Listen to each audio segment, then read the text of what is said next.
Okay, let's open in a word of prayer today. Lord, thank you so much for this day. We pray that you will be with us today as we discuss a lot of items, some of which are not such pleasant topics to talk about, but pray that you prepare our hearts for the world that we live in and the world that we will be facing in the near term, eagerly awaiting your return. Bless us this week. In Jesus' name, amen.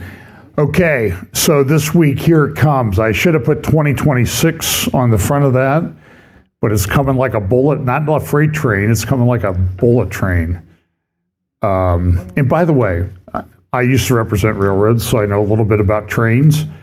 And when you have a train at a crossing and you decide you're going to try to beat it, that's kind of a stupid thing to do. First of all, they're about 16 feet tall as they're coming down the track. And a train that's doing about, let's say a train's doing 70 and it's a 100-car train, it will probably take it well over a minute before, if they big hole it, which means they just slam on the brakes, take it over a minute to slow down, start to slow down. So you don't have a lot of, that's why they don't have a stoplight at any intersection, at least with respect to you. They do have stoplights. But anyway, just a couple of things. Last week I did an update with Mark Sutherland, my friend from the UK, about your canary. That's sort of a theme that I've used all the way through. This is the canary is on life support. I think it's kind of cute, but the like the goldfish in the IV bag, that's anyway. So there are a lot of things going on.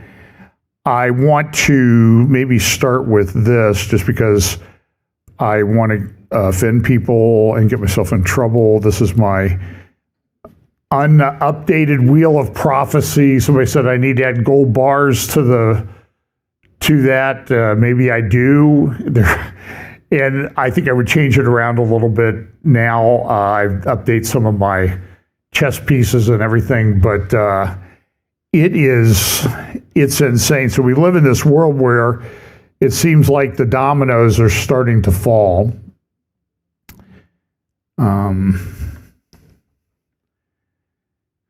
So I was going to make a comment about the seals, not because it's necessarily relevant, but just because, I mean, I need more time. I need to fill up the time, right?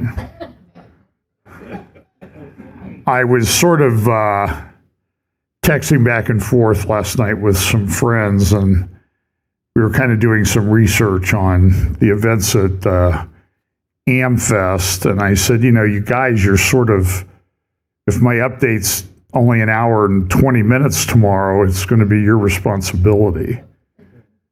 To which they all laughed and said, yeah, like that's going to happen. So I just want to sort of give you my perspective on one thing. I think I've done this before. Listen, I go to prophecy conferences and I speak with a lot of guys who devote their lives to studying this. And one of the things that's a little bit interesting is that we don't really agree on everything.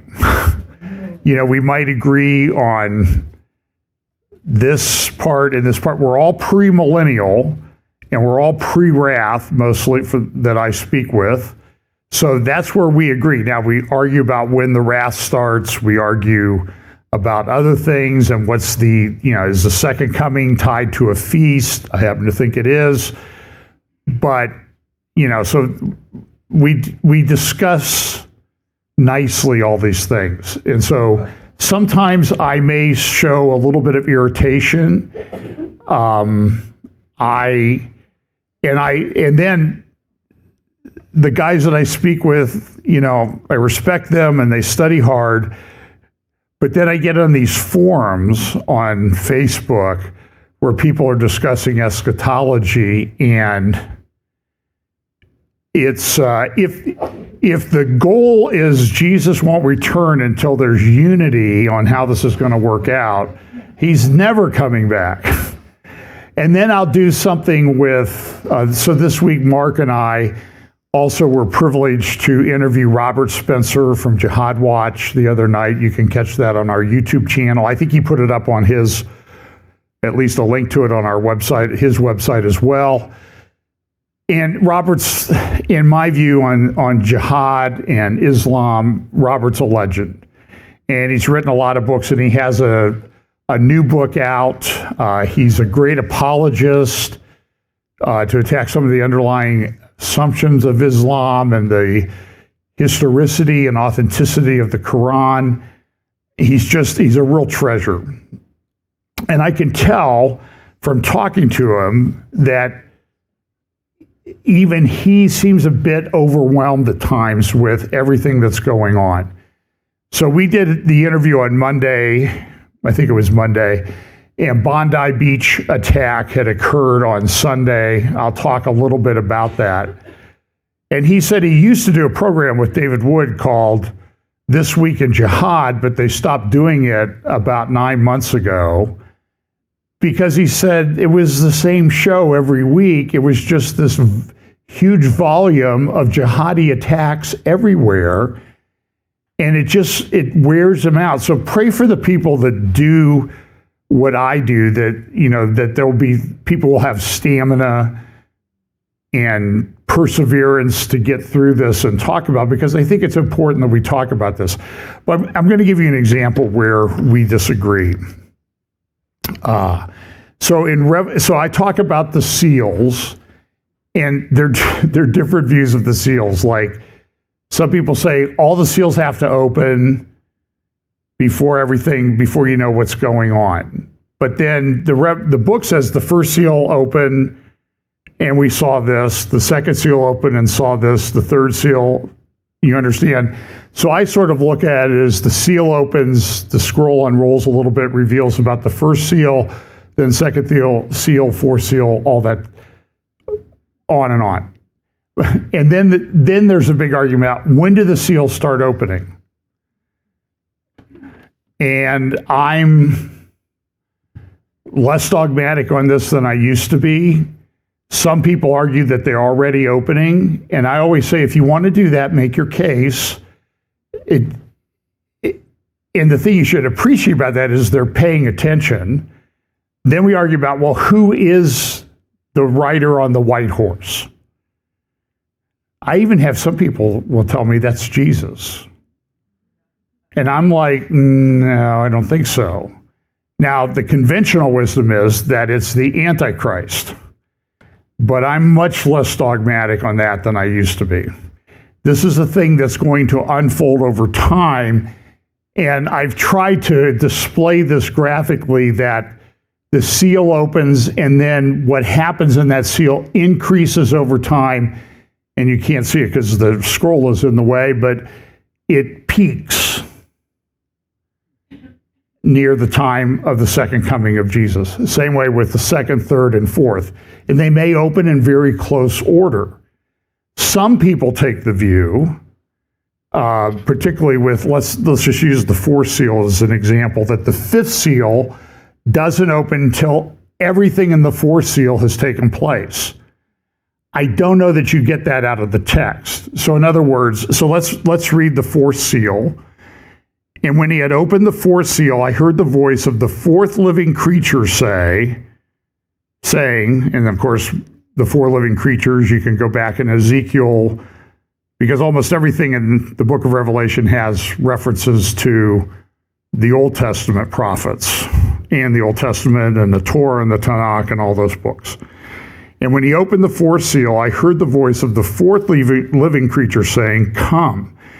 Then I looked, and behold, a pale horse, and he who sits on it had the name Death, and Hades was following with him. Authority was given to them over a fourth of the earth to kill with the sword, and with famine, and with pestilence, and by the wild beasts of the earth. So here's the argument. What does that mean? So I have a friend who thinks that the focus there, I agree with this part of what he says, the authority is what's the focus. Authority given over a fourth part of the earth. Now, does that mean that it's 1/4 of the Earth's surface? And it's interesting that 1/4 of the Earth's surface is land, roughly, like 24% is land. So does that mean he's given authority over all of the land portion of the Earth? And I really respect this guy a lot. That's interesting. Some say, I believe it's authority over 1/4 of the population of the Earth. Others take that, though, and this is probably the more common view, that means in the fourth seal, 1/4 of the world's population is killed, because it gives him authority, ultimate authority over those people to kill with the sword and with pestilence. But that doesn't, to me, I don't agree with that, because I don't think it says he actually kills everybody like that. He has that authority, that ultimate authority to do that. And then the question is, in what time frame does that happen? So some people will say, well, first, second, third, fourth seal, first seal, everything is done. Then the second seal, everything is done. And I don't think that that's the case, because the example would be the first seal. He says he goes forth to do what? Conquering and to conquer. It doesn't mean that the seal opens and then he goes conquer. He conquers and he's done. Conquering and to conquer, it's a process. So that's why I think it unfolds over time. Same way with second, third, and fourth.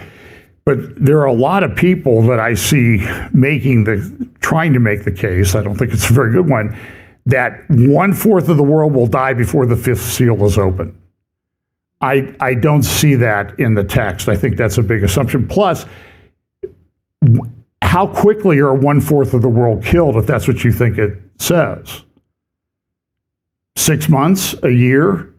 Okay, so in today's world, 2.2 billion people, how many people would you be killing every second to get that done in 6 months or a year? The numbers are staggering, and I don't know of any.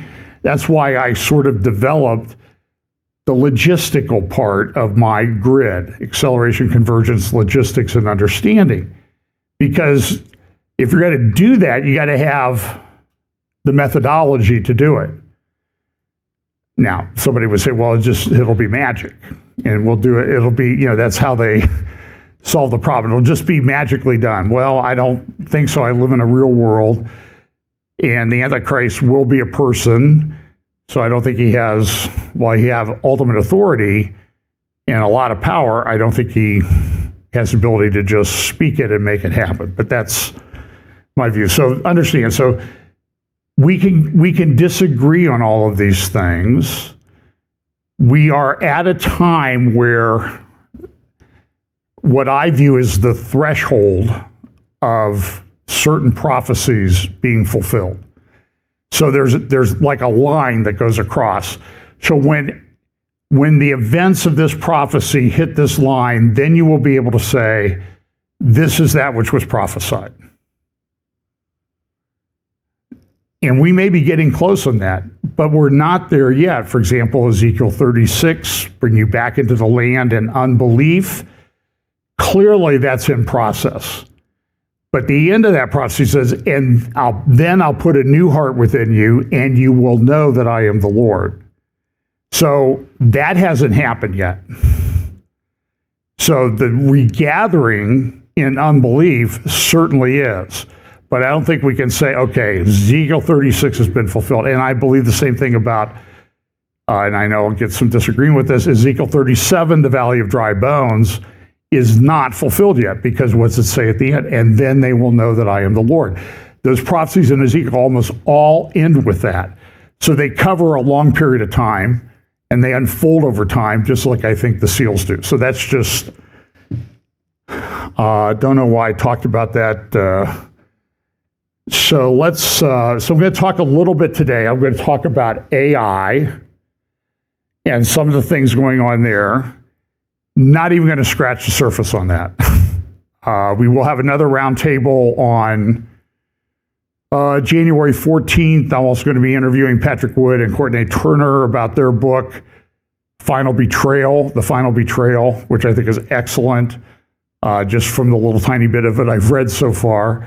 But I'll be doing that sometime probably after the roundtable. I'll be doing an interview with them about that. So, but look this week. So it's always that time, the end of the year. We want, the Economist puts out their thing about what they think is going to happen in the next year. And now here we are, the person of the year is AI.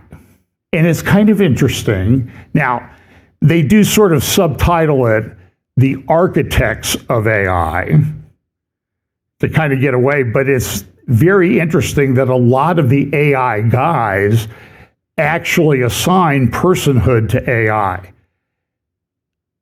There are hours and hours and hours of videos out there about AI guys expressing concerns about AI.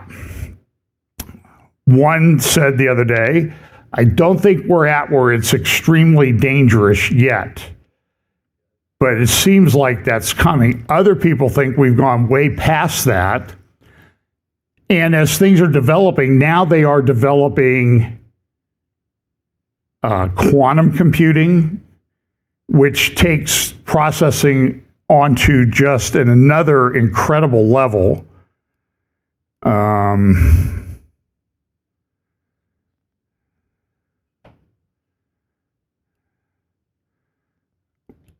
While I'm talking about this a little bit, this is near South Bend, Indiana. This is a server farm that has been built and is being built by Amazon.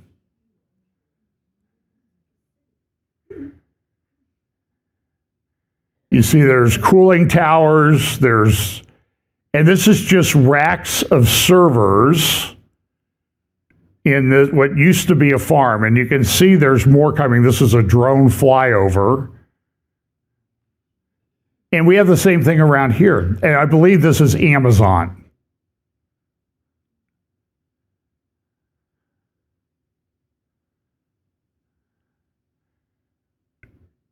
And when I first started reading about this, they had about 8 of these buildings built.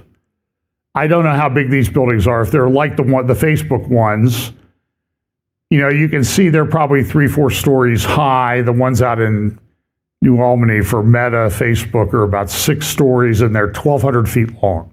That's the height of the Empire State Building, laying on its side in a field. And you can see there's a lot of cooling vents and cooling towers and that sort of thing. So this takes a lot of power, that type of thing. That's why Elon Musk is talking about, well, we're going to move everything to space. So earlier this week, I made a comment about Elon that, with the tech bros in the federal government that Trump seems to be very close to, and cryptocurrency is a big deal. I read an article in the Wall Street Journal yesterday, had a big article about the modern generation. They've given up on saving money. And 31% of Gen Z has an active account with a sports book to bet on sports. Now, I don't know. That seems to be a big change from when I was in college. And they're like, never going to pay back my student loan, never going to be able to afford a house. So they're big on cryptocurrencies and everything. But what does that do? That plays right into what the tech bros want to have happen. So you remember last year, sometime in the recent past, the technology, the net worth of the technology bros had dropped. Elon Musk, unfortunately, his net worth had dropped to like $275 billion. And then Trump took office, and it shot up to about $400 million early this last year. I was talking about him last week. His net worth was $600 billion. Lucky for him, now he can afford that extra 8 million Teslas or whatever he could buy with it, or 85, $100 million homes, or what? It's just ridiculous amounts of money. He can't even conceive of it. And last week when I said that, his net worth was $600 million. This morning I read an article. In the last week, his net worth has gone to $749 billion. And he hasn't got the $1 trillion bonus that his company is doing. And now he's talking about, we're going to shoot everything into space. And we should do that. Oh, by the way, I have a space company if you need to rent space to shoot your things into space. And now other companies are getting into the space business, but he does seem to have a lead. I think we're going back to the moon. Is it this year they're sending some people to the moon? Or in 2026? And they want to establish a colony there by 2030. By the way, I don't want to go. Just take me off the list. And he talks like Mars is going to be a great thing. But then part of this, like, people don't think they're going to be able to work. So they're betting on sports. They're betting on crypto. And part of it is because of numbers like this. This is Morgan Stanley expects the global robotics market to grow from 91 billion today to, by 2050, $25 trillion.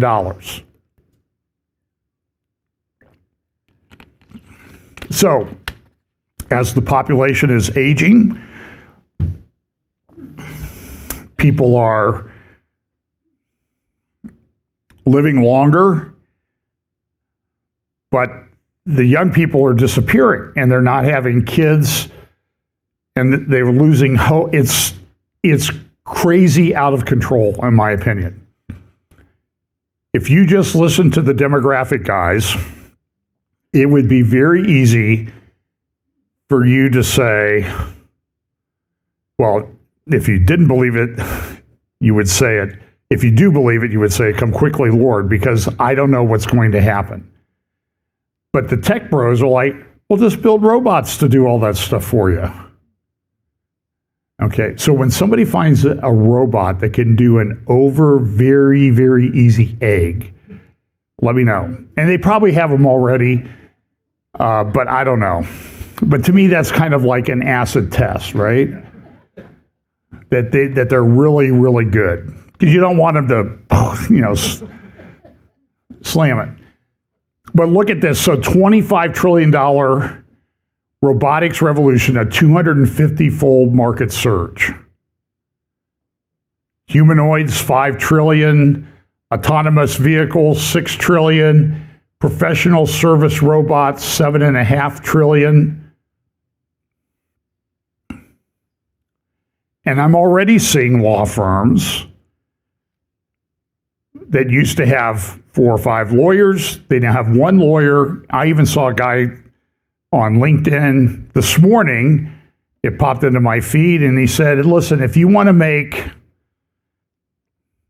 $250,000 a year as a lawyer, you should be able to do that with no staff and 1 or 2 days a week, and you can make $250,000 a year. Now, I don't know about that, but that's kind of a pipe dream because I don't know a lot of lawyers who don't make anywhere near that. So, of course, the marketing guys always have.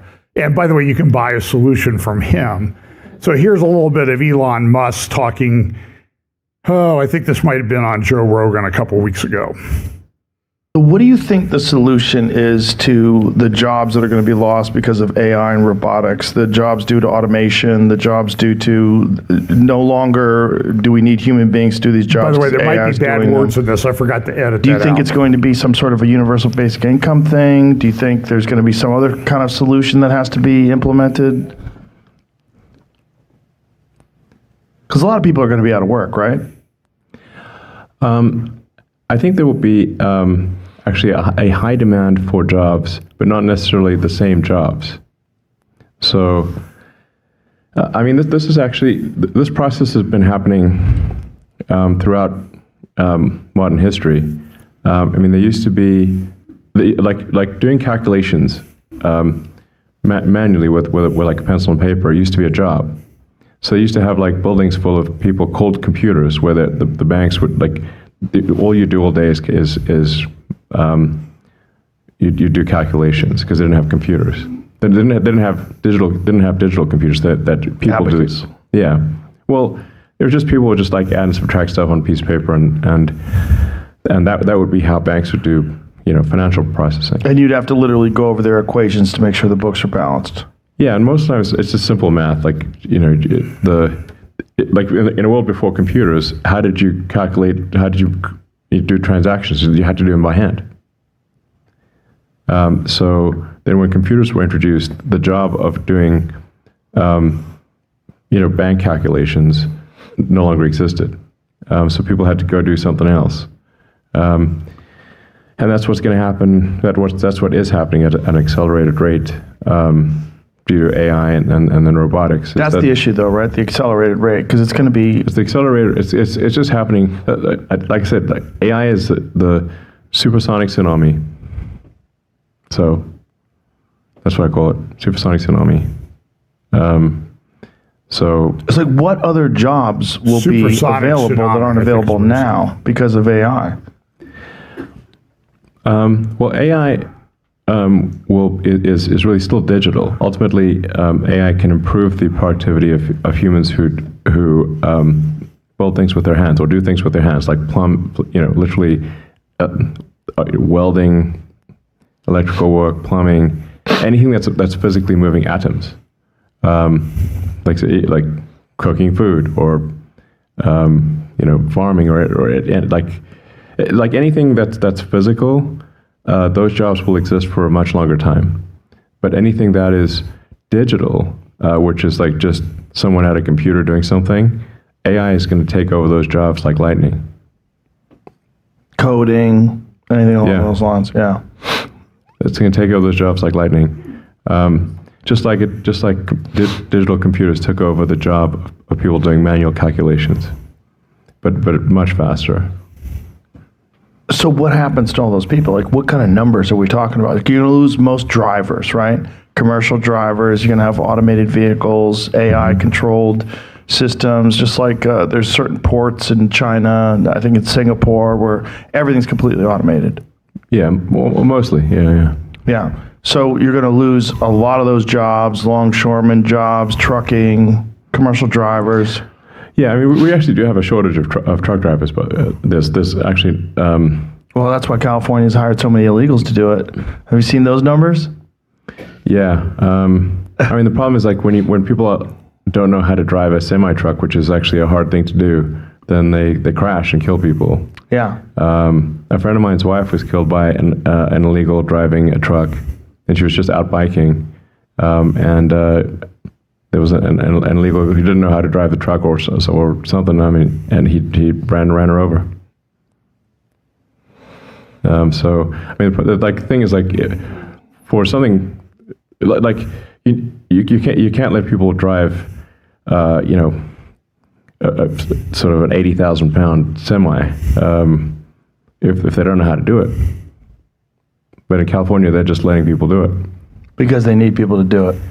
Well, they want the votes and that kind of thing. But yeah, like cars are going to be autonomous. But there's just so many desk jobs where really what people are doing is they're processing email, or they're answering the phone, and just anything that isn't moving atoms, like anything that is not physically, like doing physical work, that will obviously be the first thing. Those jobs will be and are being eliminated by AI at a very rapid pace. I have clients who are farmers, and this is 10 years ago. They had their entire fields mapped out, and they would program it in, and they would just kind of sit in the cab while the tractor drove itself around the field, doing all the work. And pretty soon, they won't even need the farmer guy to sit there I don't know. It just seems like there's a lot of things that go wrong. NVIDIA, by the way, most valuable company in the world, doubles down on its second home, Israel, and officially announces a major new campus in Israel, so they're moving there. So I would quote the people that were talking at AmFest, but I'm not allowed to use those words here.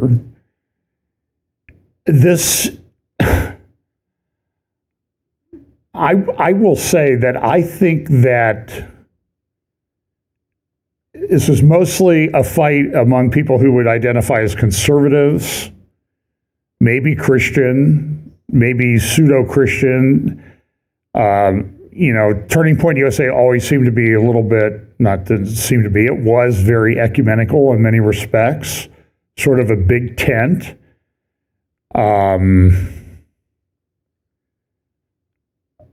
I did back in September, I did send a text, he never read it, I'm sure, to Charlie Kirk when he was sort of spouting off about Iran. And I said, you are way out of your depth on this topic, and you need to be a little bit more humble and learn about it before you talk about it like that. And I'm sure he didn't see that. Well, he was killed in September. I think that was in August or July that I had sent that text to him. But I know he wouldn't see it anyway. I was just sort of venting because it was a big issue for me. But if you remember back in June when there was a push by Israel, they needed the help of the United States to attack the new underground nuclear facilities. They didn't have the bombs that would do that. So they asked the United States for help. President Trump agreed, and there was a meltdown on the isolationist right wing in America. They're dragging us into war. This will be World War III. Well, that didn't happen. Okay, everything that they said was going to happen did not happen. Iran backed off. Now I think Iran has doubled down, as we'll see on some other things. But now, so Tucker gets invited to, there's a big controversy. Should Tucker be invited to speak at Turning Point USA events? And he was at AmFest this week. Ben Shapiro was there taking on Candace Owens and Tucker and Megyn Kelly. And Megyn Kelly was there taking on this. And then Candace was posting a lot of profanity-laced rants about Ben Shapiro on her channel. And some guys that I do podcasts with and shows with, we were sort of texting about that. Did she really say that? And she really said all those F words. It's interesting. Google transcribes everything you say. Everything that I'm saying here, you can find a transcript of. It's automatic. We don't even have to ask for it or pay for it. They keep it, they keep a record of it. And so everything that I've ever said on YouTube now is transcribed. And now it's good for people who have hearing issues. There's closed captioning available almost immediately. But it was kind of interesting as I was watching the Doha Forum. One of the people in the government, the foreign minister, prime minister, who was interviewed by Tucker Carlson, kept using the term Zionist instead of referring to Israel. And when I reviewed the transcript, there was no Zionist in the transcript initially. So Candace went after Ben Shapiro, who, by the way, I think Ben Shapiro did a very good job. And of course, I'll get a lot of hate mail for that. That's okay. She's crazy. Okay, I mean, she's not proven a single thing. The only thing she has done is she has contaminated the jury pool. She casts aspersions all the time. Turning Point is complicit. When you're complicit in a murder, you're guilty of the murder. Candace, you do not understand the law. You don't know what you're talking about, but you're not going to pay any attention to me anyway. And she casts these aspersions. So I think what Ben said was correct. We need to call these people out. So what was the response? So Megyn Kelly, she got called out too. You don't say anything. Well, Ben Shapiro doesn't get to excommunicate me from the conservative movement. That's not what he said. Do you see what they did there? Tucker does this. Megyn does this. Candace does this. somebody will make an argument. Okay, I'm not going to invite you to my event. Oh, you're interfering with my free speech. No, you have a platform where you get millions and millions of views every week. Nobody is shutting down your platform. I don't want you on the stage here because we've got to clean up after you. We got to take out the trash. So, but what went on? Bannon was there. He went after Ben Shapiro. And a lot of this relates to Israel. So this is a very big deal. And I don't even like the way the Wall Street Journal characterized this yesterday. Kirk's death ignites free speech debate. Nobody is shutting down anybody's speech. We may not want, it's just like here. We don't invite people here, that are going to say things we don't like. And I'm not going to get invited to speak places because they don't like what I'm going to say. And we have a YouTube channel, by the way. Comments is not a free speech zone. We will delete your comments if we think they're inappropriate. And you can go and say they deleted my comments and they blocked me, and you can go all over YouTube and you can post videos about what a martyr you are. Although that's not the definition of a martyr, but okay, but this thing is totally out of control right now. Midterm elections are coming up this year. I don't know. I would hope conservative people would do better, but I'm not optimistic right now the way I see things going. Our largest city just elected a radical leftist Muslim mayor. That guy could run in Los Angeles and get elected. So it is, I don't think I've ever seen anything this divisive, particularly on the right wing of the ledger. And I'm watching the war room, Steve Bannon and his compatriots at AmFest, walking around taking pictures with neo-Nazis. This is atrocious. And but I've been talking about this for months. I mean, I did a little roundtable with Steve, the tour guide, and Micah Hancock from All Israel News, and I think Mark Sutherland was in on that. And we're talking about how this is going. And now with Candace and Tucker, there's a theological basis for it. I continually get emails from people. Well, what's wrong with Tucker? Listen to him. Do your homework. Go read articles like The Arsonist by Dumasani Washington at Tablet Magazine. It will tell you everything you need to know to analyze what he's doing. He has an agenda. So anyway, that's where we are. I don't know what's going to happen. I think Erica Kirk and TPUSA has endorsed J.D. Vance for the presidency, the next presidential nomination in 2028. By the way, Trump has not even been back in office for a year yet. The only thing that doesn't accelerate is the political cycle. That seems to drag out longer and longer and longer. It's kind of an interesting thing. Everything happens more quickly. The only thing that happens more quickly is as soon as a guy takes office, they're talking about what's going to happen in 4 years for the next election. Sometimes even before the election takes place. So we would wish that would happen. I'm not going to spend much time on this. Putin, in a sense, what he does is admirable. I don't agree with anything he says, for the most part. He's a propagandist on steroids. He did, my recollection is about 4 years ago, he invaded another country, right? I get that right? Did Europe invade his country? Did Ukraine invade his country? But this has end times implications all over it. So he went and did his year-end news conference in Moscow the other day. And this thing went for 4.5 hours. And I went through the video. I don't know if he ever leaves to go to take a restroom break. And I'm like, how does he do that?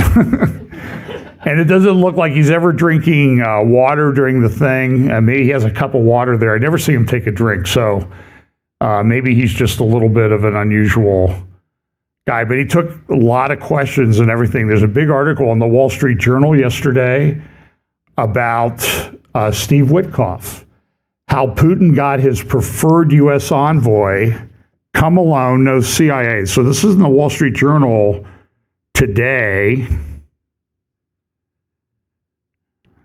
It was published Friday night.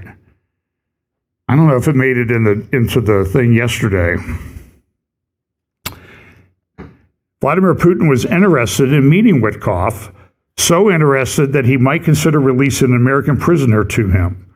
The invitation came from a Kremlin money man named Kirill Dmitriev, using the de facto Saudi ruler Mohammed bin Salman as an intermediary. Seems like they all have everybody else's cell phone number, don't they? There was just one thing. Witkoff would be expected to come alone without any CIA handlers, diplomats, or even an interpreter, a person familiar with the outreach said. The Russian president had been studying psychological profiles of the officials around Trump, including Keith Kellogg, the retired three-star general Trump had named America's envoy to Russia and Ukraine.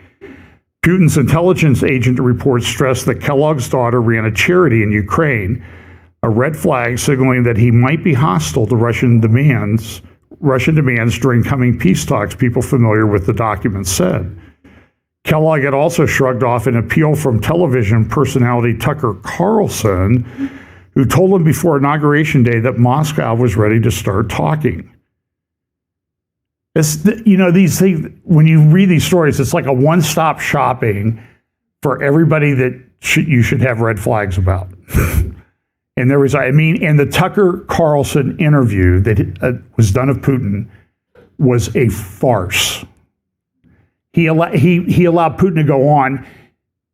Ted Cruz says, "Oh, I believe I should support Israel based on what the Bible says," and Tucker hammers him like a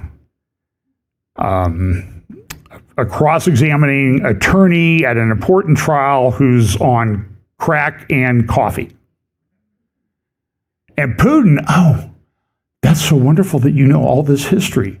Putin and Russia have a very mixed up view of history. This is why we have problems and will continue to have problems. And I can see the hate mail. Just save the hate mail, folks. I've studied it a lot. You're not going to convince me. And there's even, in this article, there's even pictures of Putin. Remember that giant table he had during Charlie Vector 019er? And remember it was, Macron was like 40 feet away at the other end of the table, and somebody made it into a seesaw, which was kind of interesting. So we'll talk more about this speech. Like I said, it's 4.5 hours. I haven't had time to go through everything. And then this is the week published in the US and UK, and the people, the faces of 2025. And so I'll be doing a year-end thing next Sunday, probably both hours here at church, and then sometime in my early updates in the 2026, I'll say, okay, who really who's longing now for the good old days of 2025? And that'll be like the first update. We'll ask that question. So this thing too, this is going to be, you're going to see a lot of Epstein files and photos released. And this is kind of interesting. So they did release some photos of young girls who were nude. And everybody got upset, yet everybody wanted everything released so that what they blacked out, that they shouldn't have blacked it out. It's never going to solve anything. And some of these things happened over 20 years ago. I don't know if they can even be prosecuted at this point. So I think it's going to be a lot of fury about things. Maybe something will happen, but this stuff's been around for a long time. So Bondi Beach. So let's talk about that for a little bit. This was a horrific attack. I talked about it last Sunday with Mark and also with Mark and Robert Spencer on Monday. The biggest terror attack on Jews since October 7th. This was by design. These were Islamic terrorists. They were well trained.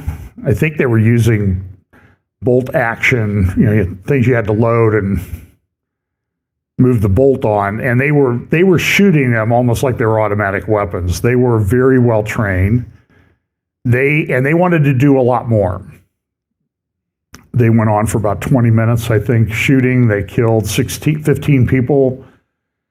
The guy that did tackle the one shooter, he was shot like 5 times. And there's still some concern he might lose his arm. I don't know if he's doing okay. And I believe he's a Muslim guy. Although there's a lot of, you can find anything you want about anybody out there now these days. But my best research indicates that he probably was a Muslim guy from Syria.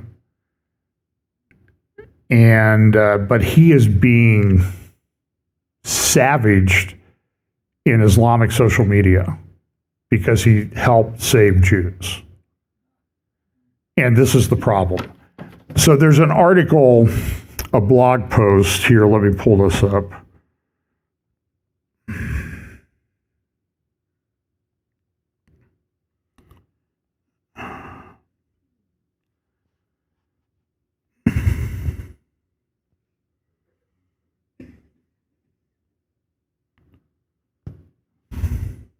Hang on a second.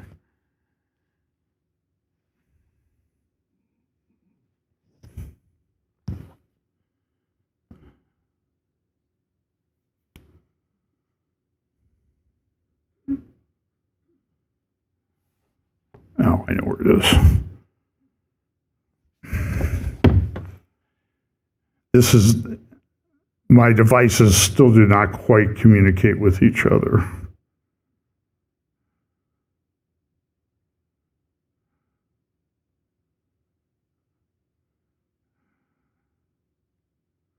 Okay, so this is a blog post, Forum for Foreign Relations, and I don't even know the name of the author, but I want to read a little bit of it because I think it really kind of encapsulates a lot of things. So we see Tucker Carlson doing this, going after Jews in Israel, even though he lies and says he doesn't. Candace does it openly all the time, and I see these posts on social media. All of our money is going to Israel, trillions of dollars. No, it's not trillions of dollars. It's billions. It's a lot of money, but it's not going to solve all of our problems, right? But the Pat Buchananites. Diana West wrote a great article about how Tucker Carlson is exactly like Pat Buchanan used to be. Remember how we used to get upset with Pat because he was anti-Semitic? I even have a video of Tucker from 1997 where he goes after, look at Patrick Buchanan, he's anti-Semitic, it's so terrible. Now Tucker's saying the exact same thing that Patrick Buchanan said, but denies that he's anti-Semitic. It's crazy. So this article here, let's listen to a little bit. There's a link in the notes to this program. How Tehran and Brotherhood networks prepared the West for a post-7 October rupture. When I first wrote about the Islamic Republic of Iran's external planning, I focused on something that many preferred to treat as an outlier: the patient, methodical mapping of Israeli and Jewish presence across Western states as part of a wider operational architecture. They're watching everything. I did not mean mapping as metaphor, but as the unglamorous mechanics of target development, reconnaissance, selection, prioritization, and the building of deniable pathways by which intimidation can become violence. In the years since, open source analysis and official material have converged on precisely this direction of travel. Iranian operational leaders, particularly within the IRGC and MOIS, increasingly leverage criminal networks as proxies to create distance between Tehran and operations on European soil, a shift that is documented and detailed by the International Center for Counterterrorism. And this is true. For example, Ayatollah Khamenei was just giving a speech the other day, and he said, "We welcome the independence of Lebanon. We love the independent state of Lebanon." That guy lies as much as anyone on planet Earth. They weaponize Hezbollah. In fact, there's a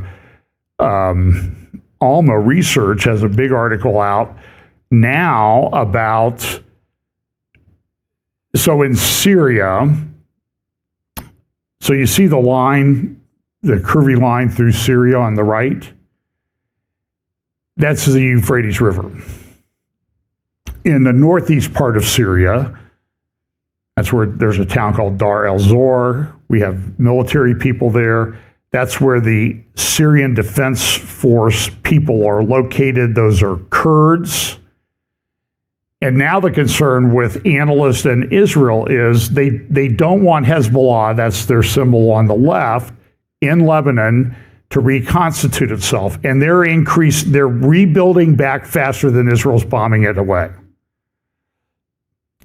They don't know the extent of it yet, but now the question is Hezbollah and the SDF, the Kurds in Syria, even though they don't really like Iran, will they work together so that they can take over Syria and create this unbroken smuggling route again that they had for years when Assad was in charge?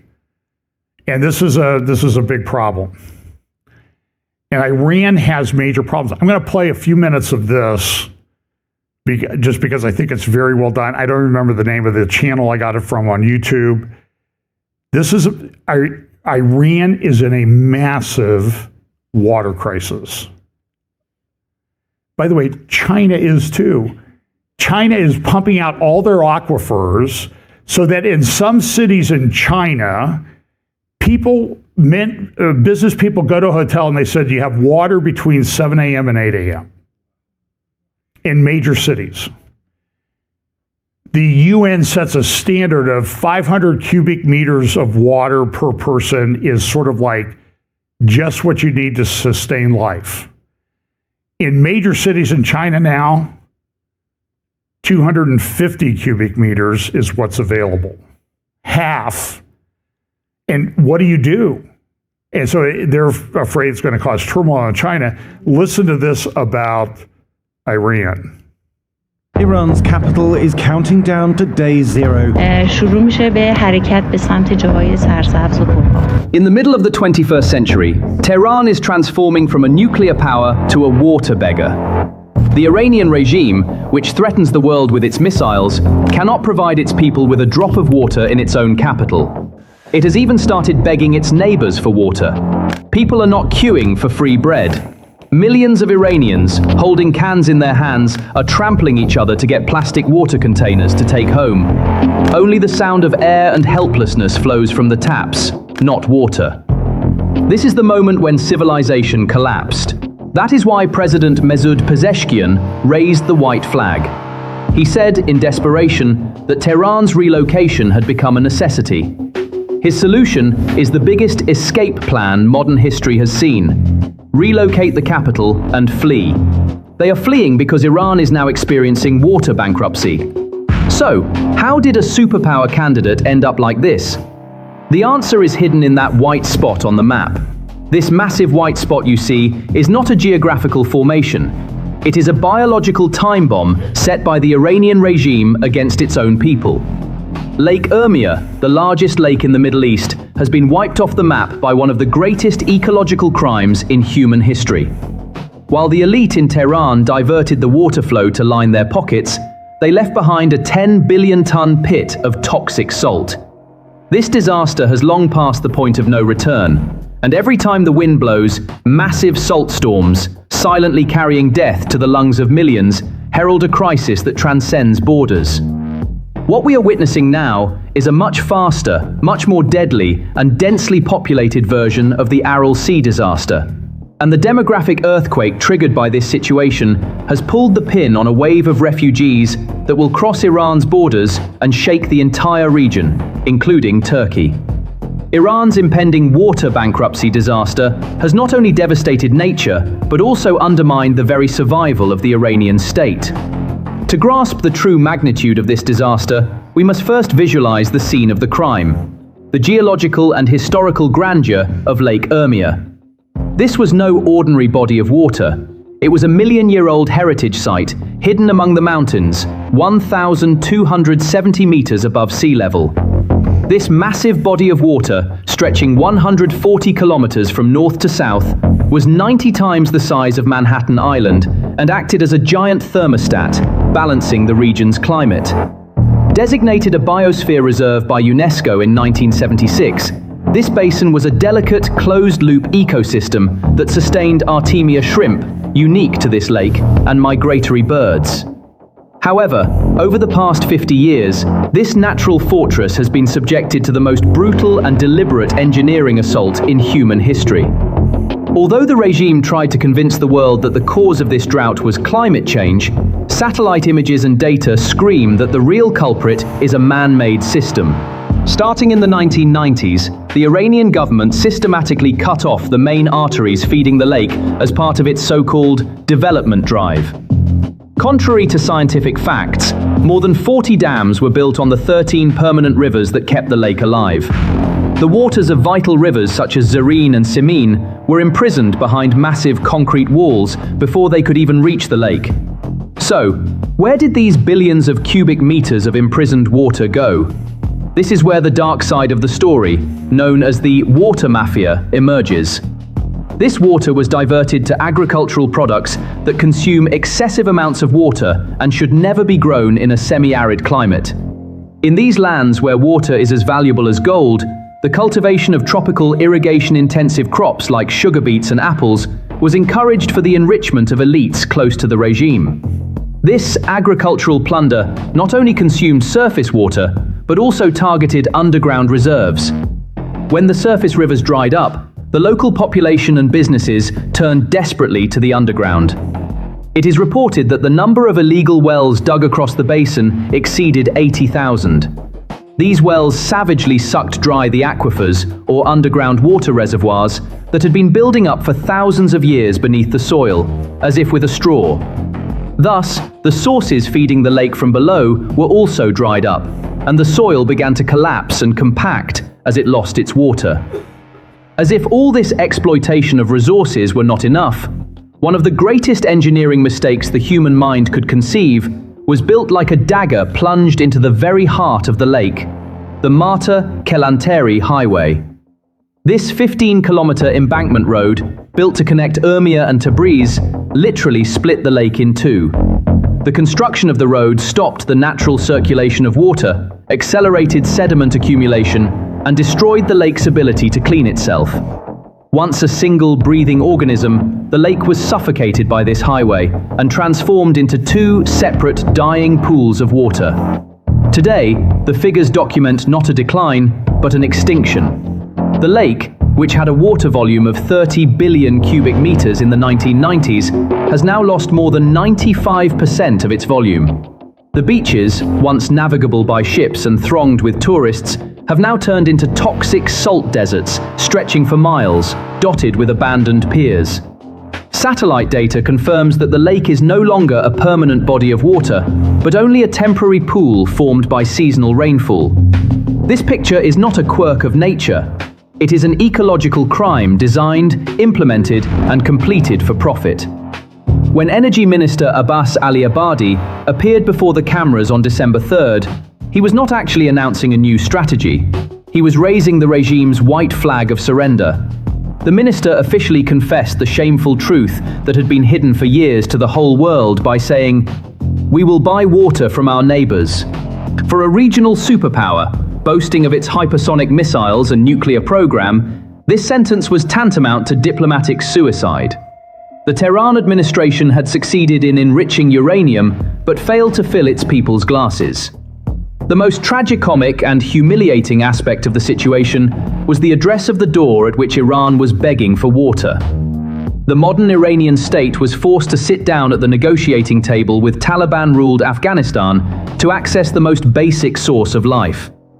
This situation was the most concrete picture of Tehran's decline and helplessness in the regional hierarchy. Well, I think that was an older picture. That was one of the guys who was killed in that helicopter crash, which they claimed it was a Mossad agent named Eli Copter who caused the helicopter to crash. That was that made the rounds. That was a joke. So, remember the president of Iran, Raisi, and that guy in that picture there on the right were killed. Now they're saying that their water trucks are a big deal. And who's in control of the water trucks in Tehran? The IRGC. And what's the IRGC doing? I've said this for a long time. Iranian government operates sort of like the mafia. You know, I've got this neighborhood, I'll take care of these people. Well, if they don't like you, they won't give you water. So that's a big problem. So let me jump ahead here. So here's, I don't know how many plans big, beautiful plans this makes to turn Gaza into glitzy haven. But Witkoff and Kushner running around pushing this, raising money, going to cost $112 billion over 10 years. The United States is supposedly going to pay 20% of that. So we said $3 billion a year, less what we give, $3.8 billion a year to Israel, which they have to spend on stuff they buy from us for the most part. And I'm all for cutting them off. Let them go fight their own wars. And they don't need to call Donald Trump. They can develop it. They released the Iron Beam this week. There's a good article at Alma Research about the new sort of air defense triad or quadrad that they have: Iron Dome, Arrow, and Iron Beam. And the Iron Beam is getting better. It has a range of, I think, 6 kilometers. It might, which is 3 miles or about 2 miles. I know it's about 3.5 miles.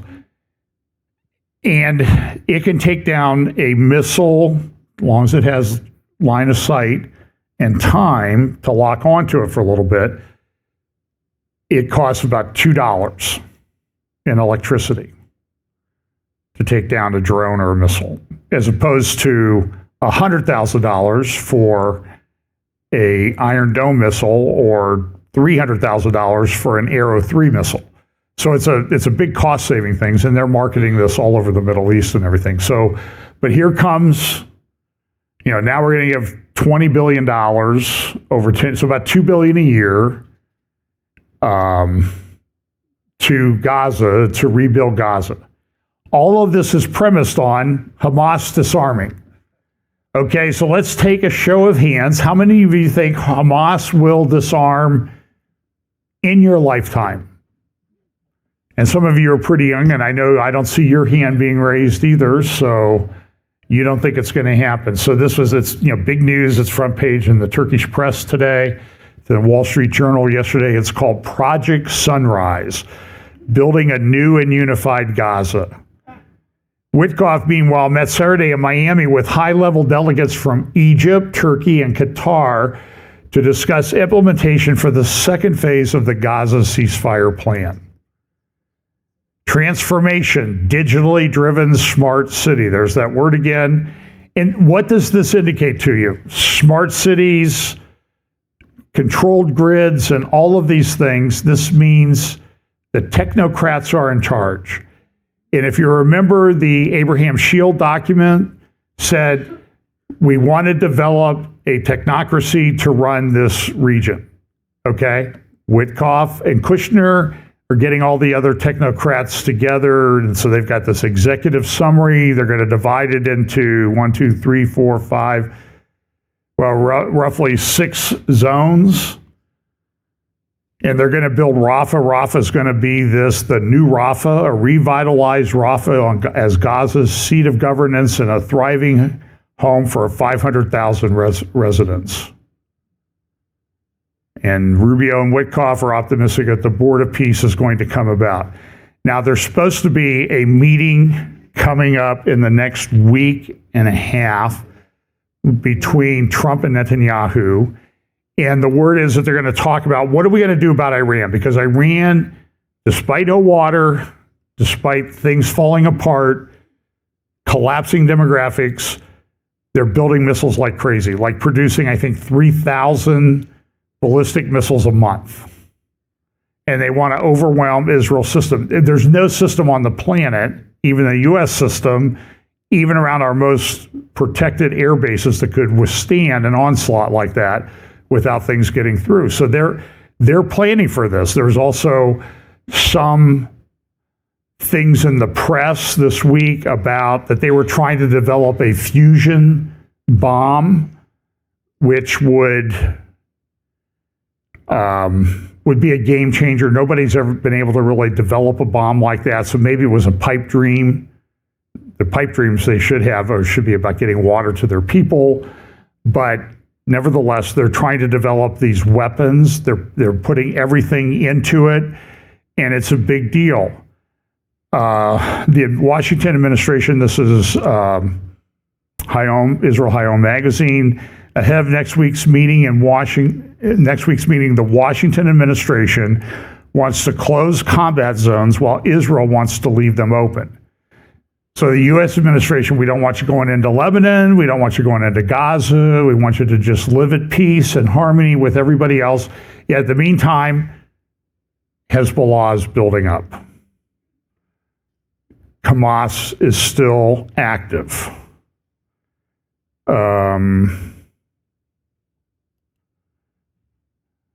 So this was NBC News had a big article yesterday that kind of broke Netanyahu plans to brief Trump on possible new Iran strikes. Now, what do you think the MAGA right guys at AmFest are going to say about this when it starts?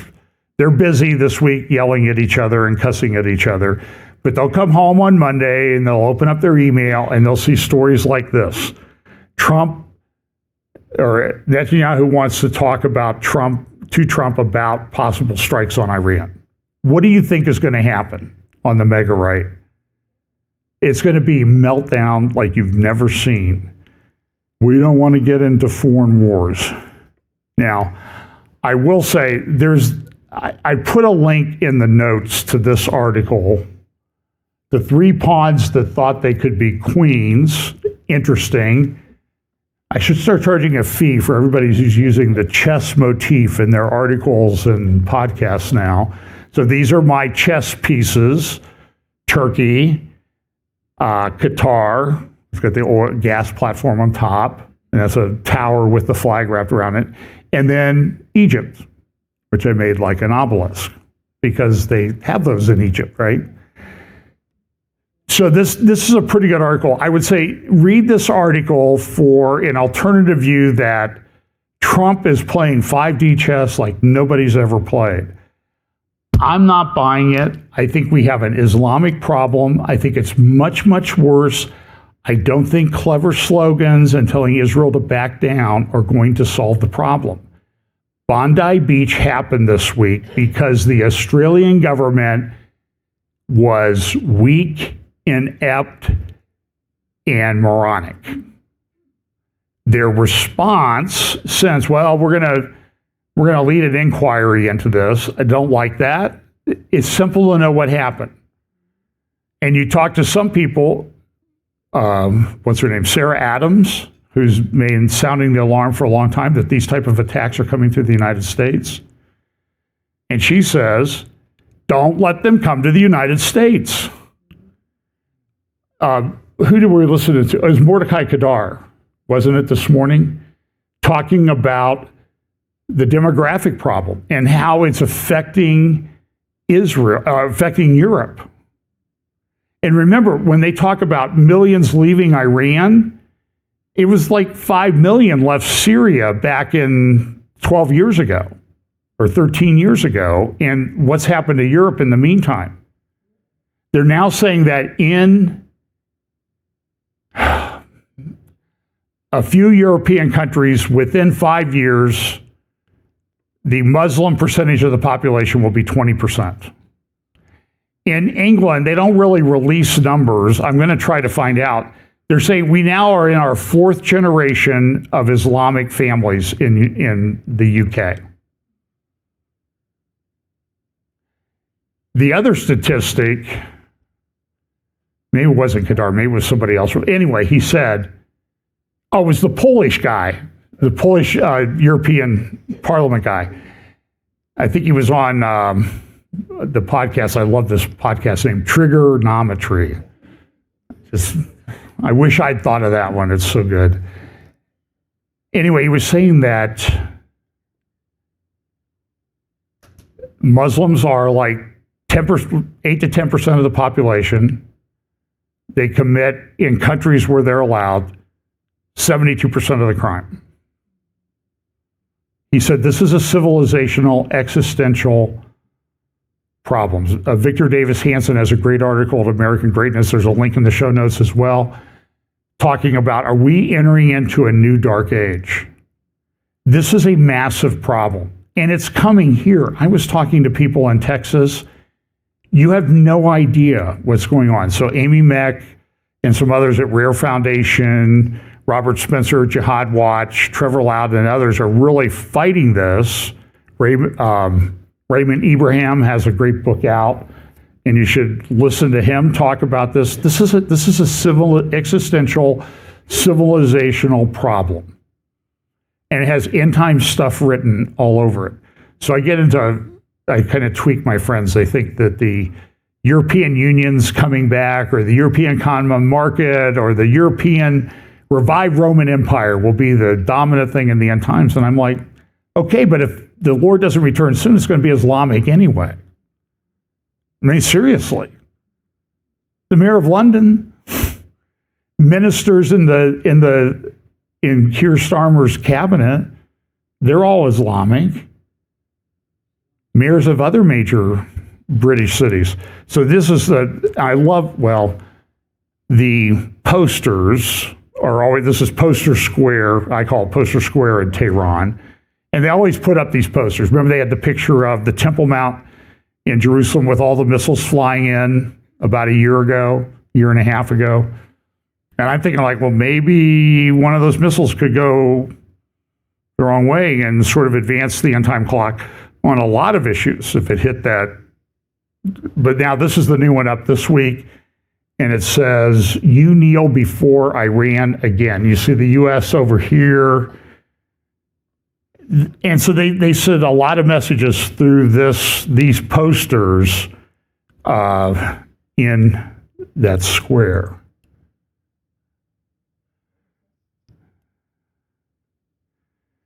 Okay, so I played a couple clips last week. So we've kind of reached this point. So they had a big meeting in Turkmenistan about a week ago, 2 weeks ago, or I guess a week and a half ago. And it was called the board. It was like the International Board of Peace meeting. You know, Erdogan was there, Putin was there, and this was the Central Asian Stand Republic. So make a few comments about this. I have one clip I'm going to play. Remember, I've talked a lot about Erdogan. Remember this poster. By the way, his son is having another rally on January 1st at the same bridge in Istanbul. I haven't seen the poster yet. Bilal Erdogan. This one was called A Sun Rises, which was, I think, an intentional double entendre. And this was not a poster about a rally. This was Erdogan's battle plan. This is what he's doing. He's behind Syria, and you see these imagery, pictures of Erdogan all the time, took over the big Greek Orthodox Church, Eastern Orthodox Church in Istanbul, turned it into a mosque. So I'm going to play a couple clips. This was a discussion on Middle East Now on I-24 News. Then I'll make a couple quick comments about Syria and Turkey and the threat to Israel. And they just had the 1-year anniversary of the fall of the Assad regime, and now they got this former jihadi in charge. So this is on I-24 News. Jonathan Regev, Ruth Wasserman Land was a former member of Knesset. Jonathan Regev is a security expert. So I'll play this one. Hopefully this is the one that I want. One of the criticisms of President Trump is that he agrees with the last person he spoke to. If he's talking a lot to Tom Barrack, that could be problematic for Israel, couldn't it? Given his fondness for President Erdogan and his absolute insistence that Syria cannot be decentralized. First of all, I think that Tom Barrack has very problematic declarations. As per his personal sentiments, I have no idea, but his declarations are extraordinarily concerning, and not for the first time. I've often wondered, seeing the embrace that President Trump has given al-Sharia. President Trump is no naive personality. He has been through a lot, he's seen a lot, and it almost seems peculiar to think that he would trust a personality who had a significant sum on his head for killing, murdering, massacring Americans until very, very recently. I cannot possibly imagine that even if he talks to Tom Barrack or to anybody else, he really thinks that Sharia is an innocent lamb. I think that he has something up his sleeve, or that the interests in terms not necessarily of a peace deal, but of something concocted regionally would make him do what he's doing. I don't know what it is, but to think that he actually believes that this person will really look out for minorities, equality. Do you think President Trump cares about minorities in Syria? He certainly pulled the rug out from under the Kurds, didn't he, a couple of times? I don't think he cares about minorities, but I think he knows the checks and balances within the American system. And I think that the committees and the oversight and the procedures that are in place in the American system would need to make him aware of what potentially he can do and cannot do. I just give him more credit. I think he has something up his sleeve. All right. Okay, so they talked a little bit about Syria. And I think the next comments I'm going to share with you are incredibly wise. So here's what Ruth Wasserman Land had to say later in the conversation about Syria. How now must Israel work to keep the Turks from the door? So one issue that I'd like to comment on, I completely respect and agree with every word you said, but I would even go further and say that it's not that Israel is afraid that Turkey will take over or use Syria as a stepping stone towards Israel. I think that there is no longer a Syria. I think that it's a facade. I think that it's Turkey that we are facing. It's interesting that Sharia keeps saying that Israel is, in fact, in the southern part of Syrian soil, but it says no word about Turkey being in the northern part of Syrian soil, and not for a short while, but rather for a very long while. And this is something that is a huge issue. One, Turkey is a huge country, very geostrategically placed in terms of its geographic placing. Secondly, it's a NATO member. In terms of military might, it's very capable.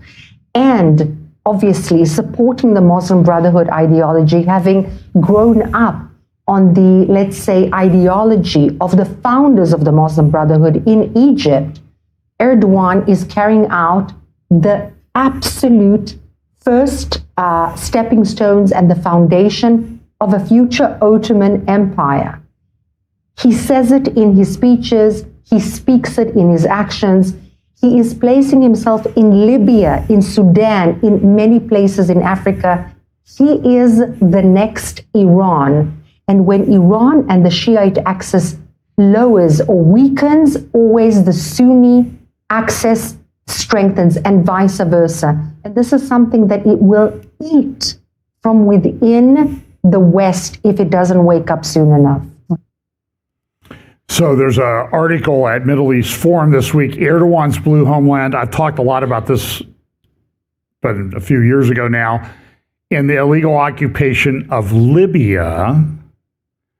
Okay, so remember, talked about this from Turkish analyses a couple years ago. What Erdogan did was he wanted to block the Israeli ability to do a pipeline to Cyprus, Crete, and on to Greece. So what he did was he created these fake exclusive economic zones, EEZs. This was based on a doctrine that he developed called the Blue Homeland to increase Turkish claim to ocean and sea and that type of thing because of gas resources blocking Israel. So he created this economic zone across the Mediterranean as a blocking move to keep Israel from building the pipeline. Now, our government kind of interfered with Israel's plans on that anyway, and it fell apart. But that was to eastern Libya that he brought this into play.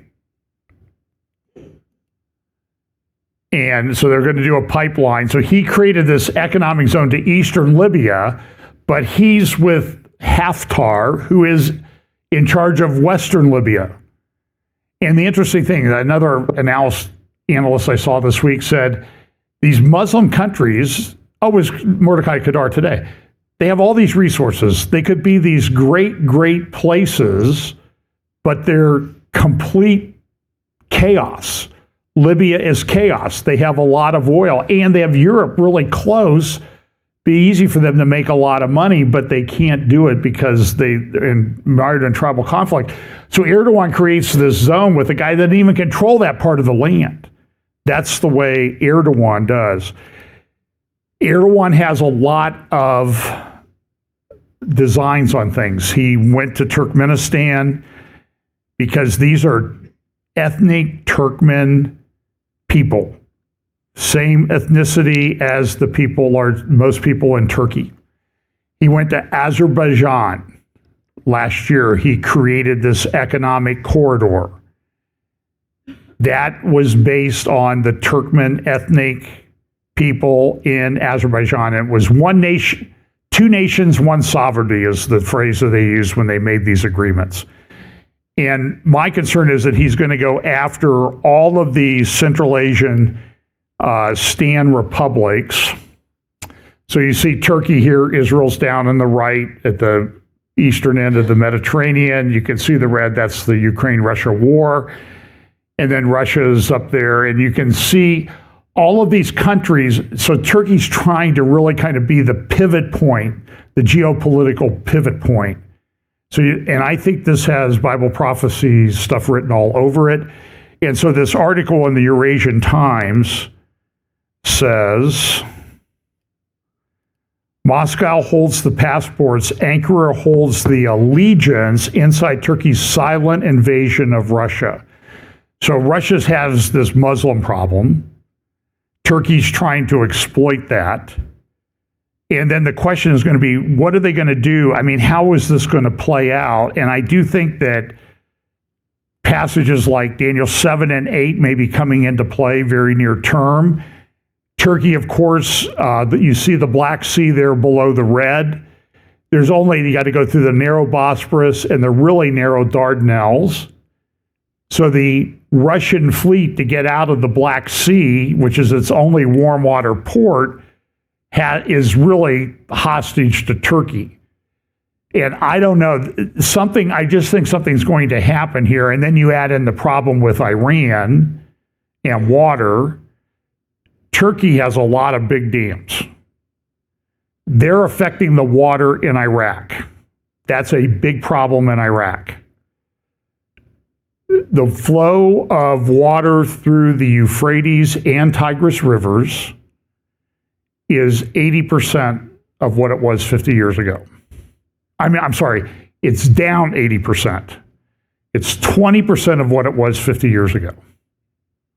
It's affecting the delta and all that. And I do think this has some impact on how we kind of piece these end times things together. We need to be geopolitically aware in all of these things.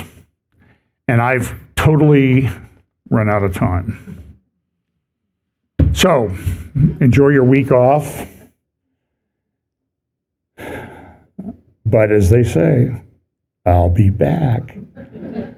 So next week, first hour, we're going to do something related to the end of the year. And second hour, of course, we'll start a year-end summary, which should only take about till February 3rd or 4th. So,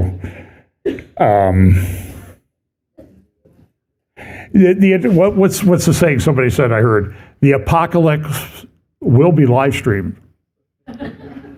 Is being live streamed right in front of us. So it's kind of interesting. So let's pray. Lord, I just pray that you will help us to be strong people of faith. Fill us with your Holy Spirit. Help us to be bold about our faith, to speak truth boldly, share the gospel with those around us. Please give us those opportunities and bless us this week. In Jesus' name, amen.